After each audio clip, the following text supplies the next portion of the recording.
नमस्कार, मैं आचार्य विनोद भारद्वाज आप सभी लोगों का स्वागत करता हूं। आज बात करेंगे मीन राशि की 2021 में क्या संभावनाएं हैं, क्योंकि ज्योतिष संभावनाओं का खेल है।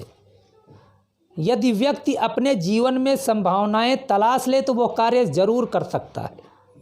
तो आज हम बात करेंगे मीन राशि की संभावनाओं की। तो हम सबसे पहले आपको जानकारी देंगे कि मीन राशि का स्वामी होता है बृहस्पति। ज्ञान, विद्या, बुद्धि, विवेक, धर्म, कर्म से एक तरह से मीन राशि वालों को मजबूती मिलती है। गुरु इसका प्रतिनिधित्व करता है।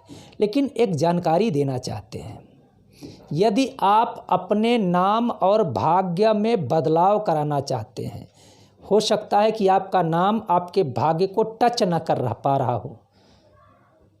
तो यदि आप किसी प्रकार का प्रश्न लेना चाहते हैं, तो ज्योतिष से संबंधित जानकारी लेना चाहते हैं या तंत्र मंत्र टोटकों से संबंधित जानकारी लेना चाहते हैं या अपने किसी भी परेशानियों को आप जान करके उसका उपाय लेना चाहते हैं, तो आप जाएं www.astrotak.com पे। वहाँ पे विनोद भारद्वाज प्रोफाइल को सिलेक्ट करिए और अपने प्रश्नों को लिख दीजिए, हमारे पास तक आ जाएगा। एक सुंदर सा उपाय आपके जीवन के विघ्न बाधाओं को समाप्त कर देगा। यदि आप वहां से हमसे फ़ोन पे बात करना चाहते हैं तो निश्चित रूप से आप फ़ोन कर सकते हैं, हम आपके फ़ोन का इंतज़ार कर रहे हैं। अब बात करते हैं मीन राशि 2021 की संभावनाओं के बारे में। तो सबसे पहले आपको जानकारी देना चाहता हूं, क्योंकि अंग्रेजी साल ईसवीय सन हमारा सन नहीं है, फिर भी हम जिस महीने में, जिस तिथि में, जिस तारीख में कार्य करते हैं उसका प्रभाव हमारे ऊपर ज़रूर पड़ता है। यदि किसी कार्य को हम संपन्न करते हैं पंचांग देख के भी, तो तारीख सेट करते हैं, तिथि बहुत कम लोग सेट करते हैं। भाई इस तारीख को विवाह है तो तारीख का भी रोल हो जाता है। इसलिए हम 99% कार्य तो अंग्रेजी तारीखों में करते हैं, तो संभावनाएं भी तलाशेंगे ईसवीय सन में। अब आपको जानकारी देना चाहते हैं कि ईसवीय सन का एक तरह से कटअप क्या है। 1 जनवरी 2021 दिन कौन सा पड़ेगा? शुक्रवार। गुरु शुक्र का उत्तम योग, निश्चित रूप से वैभव की संभावनाएं। इसके साथ साथ पुख्य नक्षत्र है, सर्वाश्रेयकरी पुख्य, और कर्क राशि का चंद्रमा 5वें भाव में है। तो क्या योग बन रहा है, पूरे कार्यक्रम को देखिएगा, जरूर समझिएगा। लेकिन किसी भी कुंडली को देखने के लिए 5 स्थान बेहद आवश्यक हैं, तभी आप जन्म कुंडली का सही विश्लेषण कर सकते हैं। सबसे पहला पंचम क्या है? ज्ञान, विद्या, बुद्धि, विवेक, प्रेम, संतान। इस भाव का मालिक मीन राशि वालों का अंक है चंद्रमा का, और चंद्रमा वहीं पे बैठा भी है, क्योंकि कर्क राशि का चंद्रमा है। तो प्रेम, विद्या, बुद्धि, संतान की ओर से कुछ सफलताएं आपको निश्चित प्राप्त होंगी।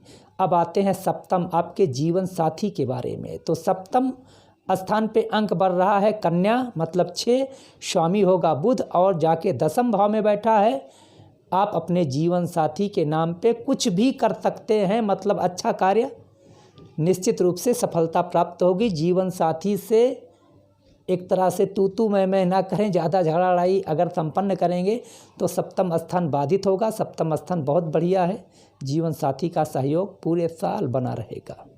अब बात करते हैं 9वें भाव की। 9वां भाव क्या है? भाग्य, जो आपको दिखता नहीं है लेकिन आपके साथ साथ हमेशा रहता है। भाग्य वो है। भाग्य स्थान का मालिक कौन बना है? मंगल, और मंगल आपके दूसरे भाव में है, वह शुक्र के साथ और केतु के साथ। वाणी पे थोड़ा सा नियंत्रण रखना पड़ेगा, नहीं तो अनावश्यक वाणी निकल के आपके कार्यों को प्रभावित करेगी, आपके कार्यों से दूरी बना लेगी। अब बात करते हैं दसम भाव की। दसम भाव पे अंक है 9, मतलब गुरु। गुरु जो है 11वें भाव में जाके नीच का हो गया है, तो आपके कार्यों में बाधाएं आ सकती हैं। उसका उपाय हम नीचे आपको ज़रूर देंगे। एकादश भाव में आते हैं। एकादश भाव का अंक बनता है 10, मकर, और यहाँ का मालिक होता है शनि। वह बृहस्पति के साथ बैठा हुआ है 10वें भाव में। तो कार्य भी आप संपन्न करेंगे, कार्य से लाभ भी मिलेगा, लेकिन गुरु नीच का है तो थोड़ा सा अव्यवस्थाएं तो उत्पन्न कर सकता है।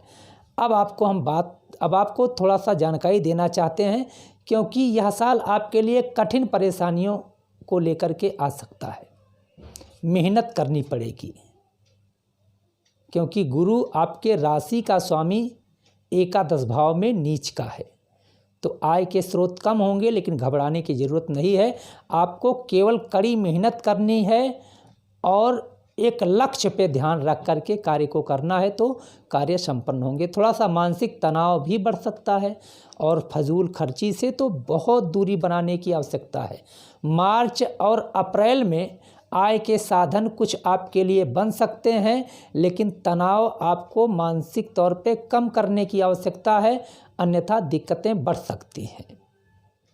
अप्रैल से लेकर के सितंबर तक शुभ कार्यों पे आप यदि खर्च करेंगे या आप किसी धार्मिक स्थितियों का हिस्सा बनेंगे तो भाग्य चमकेगा। सितंबर नवंबर में आप लक्ष्य पे ध्यान रख के कार्य को संपन्न करेंगे तो आर्थिक स्थिति आपके पक्ष में आएगी। तो क्या आपको संपन्न करना है? गुरुवार के दिन व्रत करें। एक हल्दी की गांठ चाहे कागज़ में चाहे पीले कपड़े में लपेट के पूरे साल के लिए आप अपने पास में फिक्स कर लें। बृहस्पति का प्रभाव शांत हो जाएगा, बृहस्पति शुभ फल देगा। माता पिता गुरु का आशीर्वाद लेना ना भूलें, और अपने घर से जब अपने किसी कार्य के लिए आप जो निकलें तो पीला टीका जरूर लगाइए, कार्य आपका संपन्न होगा। भगवान विष्णु की आराधना यदि आप संपन्न करते हैं तो माता लक्ष्मी की कृपा होगी। किसी भी कार्य में आप जाने के पहले ओम लक्ष्मी नारायणाभ्याम नमः इस मंत्र का पाठ करके देखिएगा, वह कार्य शुभ होगा। आप पूरे साल धर्म का पालन करें और अपने गुरु, पुरोहित तथा बड़ों का सम्मान करेंगे तो आपके राशि में आने वाली समस्त बाधाएं दूर हो जाएंगी। यदि आपको यह कार्यक्रम अच्छा लगा है तो ज़रूर शेयर करें, एक कमेंट ज़रूर लिखिएगा। आप लोगों का बहुत बहुत धन्यवाद। नमस्कार।